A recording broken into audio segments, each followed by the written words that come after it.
Team PowerDrift has a crazy ass surprise for you. So hit the like button, subscribe, and do not forget to watch this video till the end. What's up folks, welcome to PowerDrift. Now it's been a long time coming and you and I have waited with bated breath. A bike that commemorates 35 years of unrivaled racing legacy, forged and brought to life with the same ethos and principles that have seen TVS dominate two-wheel Indian motorsports like no other manufacturer has.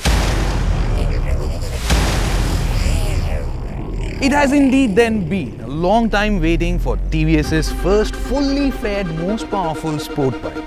The Apache RR 310.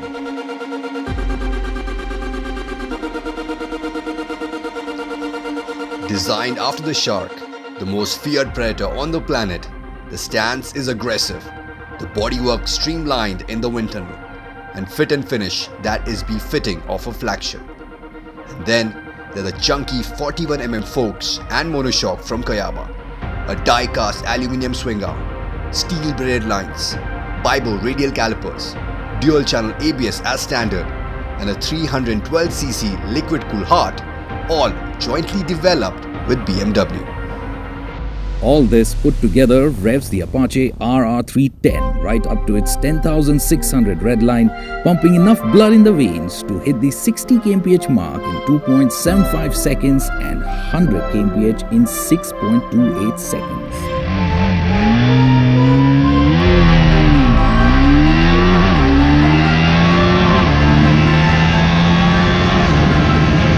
Not bad for a 312cc single which pumps out 34 horses and 27 Nm of torque, and one which also has an insanely tall 1742 sprocket setup.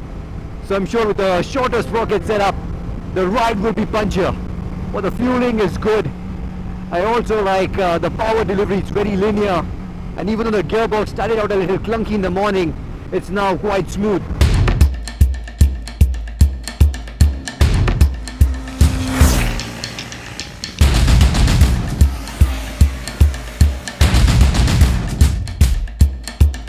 Now displacement is important and one might say that this doesn't have a whole lot of that. But for the sort of experience this motorcycle intends to provide to the rider, it's important that it also be an agile one. Which means apart from displacement, engineering is going to play a big role, and I will explain you just that.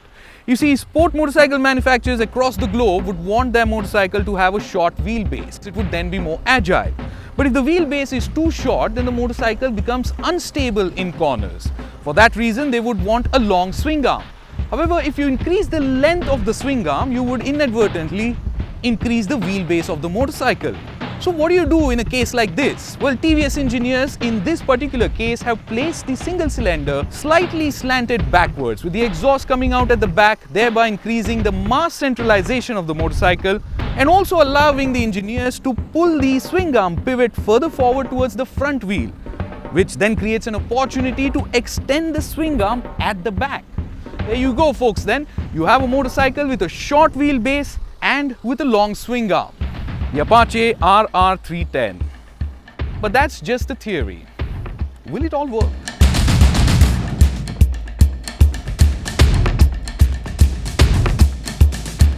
Yes, it works.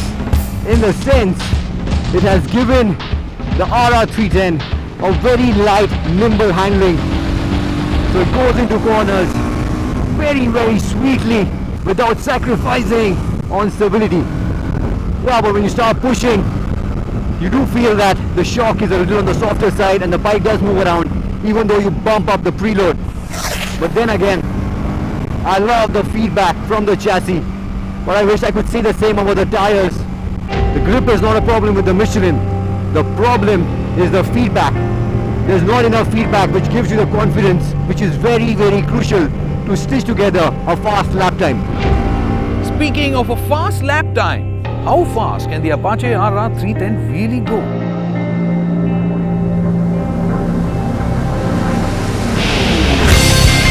Good thing then that we brought along a multiple national champion, Jagan, to stitch together the fastest possible lap on this day. And to catch him live on his hot lap, we put a Sergeant Sagar on his tail.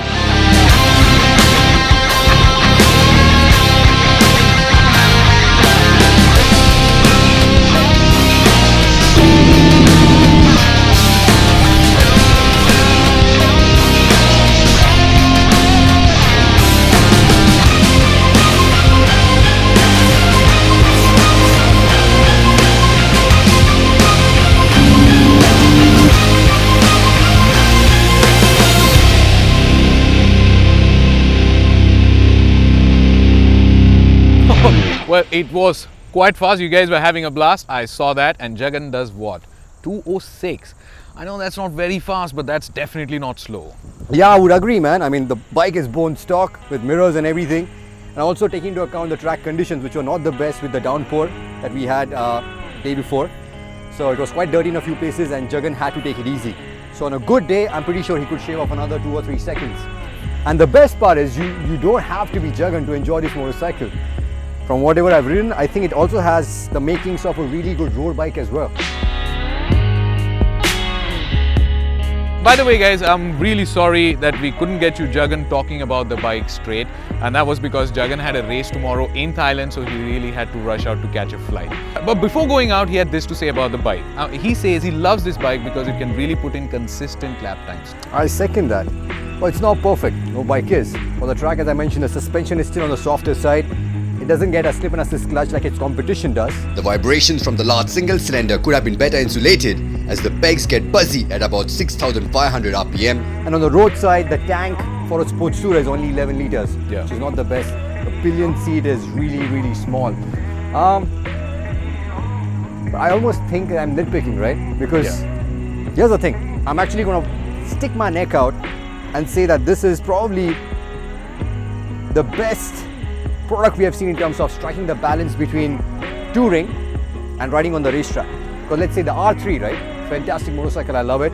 But on the track, it was really soft. You know, the suspension was too soft. The RC on the other end, it's a track tool, great, but on the road, it's miserable, right? It is so stiff, it heats up. This one slots it right in the middle. If you remember, in our 300cc shootout, the R3 came out as a winner because it struck such a good balance. And here you are saying that this strikes an even better balance than the R3. It has one cylinder less, makes less power if you compare to the others. But then there's the price, right? I know TVS have been tight-lipped about the price. It's going to be priced lower than the RC390. And that would be quite a bang for buck. If you ask. And also really versatile. And man, look at it, right? It looks fantastic. I think a lot of people will buy it just for the way it looks. For sure. Okay, Sagar, I'm going to have to interrupt you here. Okay, let's just get this going. Folks, it's only going to get darker from here and we are out of time. The sun is down. We're not going to be able to get you any more dope on this beautiful motorcycle, the Apache RR 310. But I hope you enjoyed our short little bust on the racetrack. But I hope you enjoyed. But I hope you enjoyed our short little burst here on the racetrack today. We'll be getting more such content out to you very quickly, especially a street review, a road review of this sports tourer out here. Thanks a lot for watching. Then guys, do remember to subscribe to the channel, share this video out with your friend, because you don't want to miss out on the giveaway that is coming right your way.